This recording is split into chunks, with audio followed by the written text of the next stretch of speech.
I think we can get started now.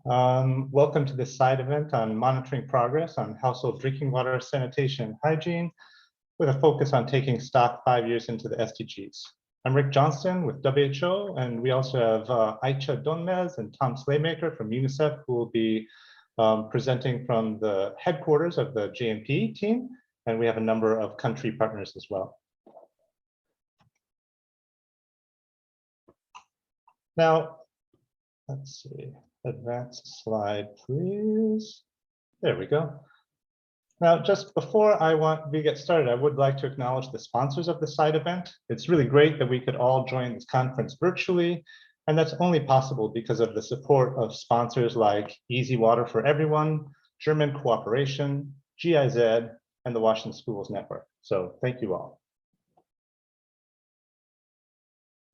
So our program today is very simple. We'll have a short intro of about 10 minutes and then go into breakout rooms that will focus on JMP data for Bangladesh, Kenya, and Indonesia.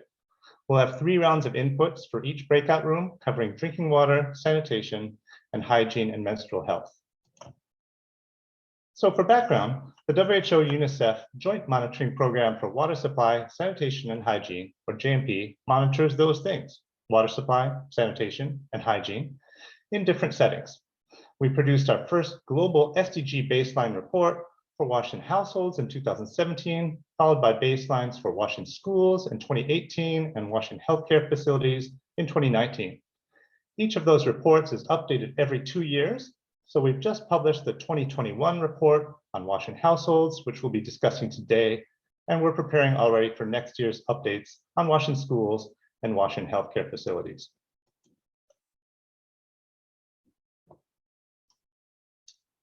Next, please. There we go. Now, for each of these settings, the JMP works to develop standard definitions and methods and to work out how to compile and verify national data. One of the main ways we've done this is to produce, in consultation with countries and global monitoring experts, a set of core questions and indicators that can be used in data collection, especially through household surveys and assessments of conditions in schools and healthcare facilities. We use these then to define the global indicators in detail and to map data from national sources onto the global indicators so that they can be compared between countries and over time. And all of our reports, as well as the core question documents, can be found on our website, washdata.org, in multiple languages. The website also has a data portal where you can explore the data interactively.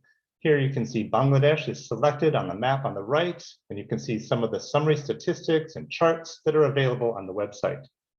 You can use the website to produce your own customized figures and tables. And if you click on the download button, you come to the download page where you'll see all of the different files available for Bangladesh. We're going to focus on the country files today, but there are also inequalities files that go into more detail about wealth quintiles and subnational inequalities, as well as files for Washington schools and Washington healthcare facilities. When you download the country file, you'll find an Excel file with a number of tabs. You can see the introduction tab here.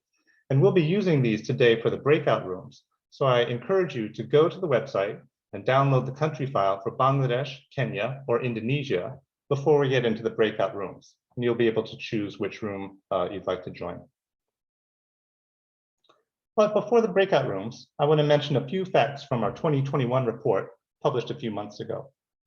This report used data from over 4,000 national data sets. About half of them were from administrative data sources, and another half from censuses and household surveys.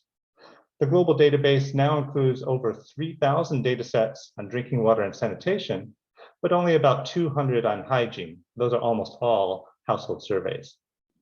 We've also now added data on menstrual health and have almost 50 nationally representative household surveys with data on menstrual health, and we expect this to be growing quickly.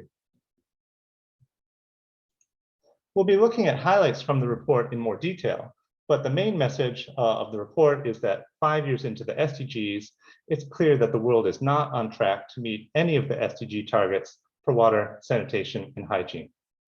For each of the principal 3 indicators, the data show that there has been progress over recent years, but that the rate of progress would need to be 4 times higher in order to reach universal coverage for all by 2030. So there's a real need to accelerate investments if we want to achieve those targets. The report also had a special focus on challenging situations. We examined the data available about how COVID was impacting WASH, but also looked at WASH in settings that were already fragile before the pandemic. Fragility poses a major threat to achievement of the SDGs.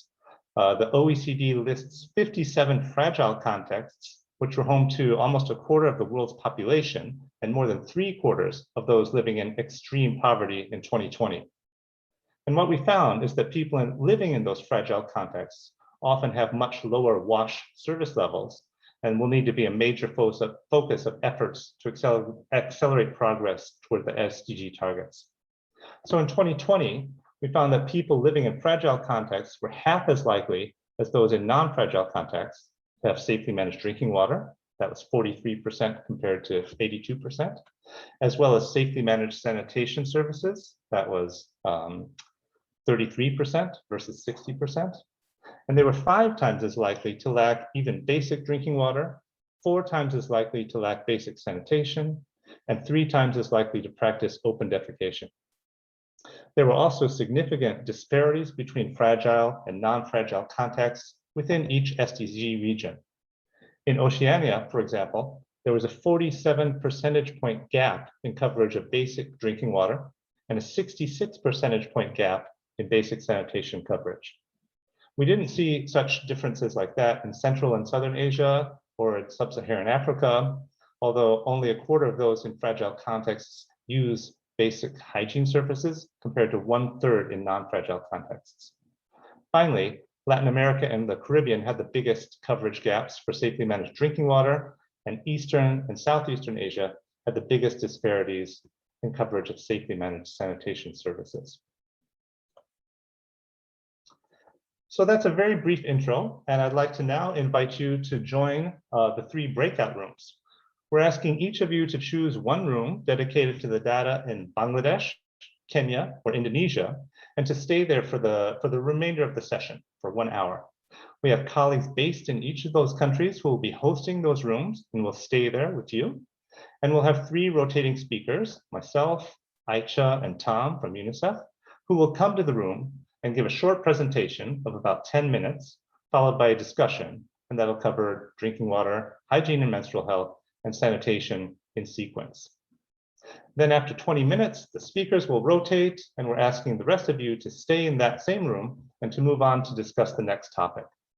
If we do see that the rooms are imbalanced in terms of participation, we may call for some volunteers to shift around a bit, but in principle, you're welcome to join whichever room is most interesting to you, and we'll cover all of the topics in each room.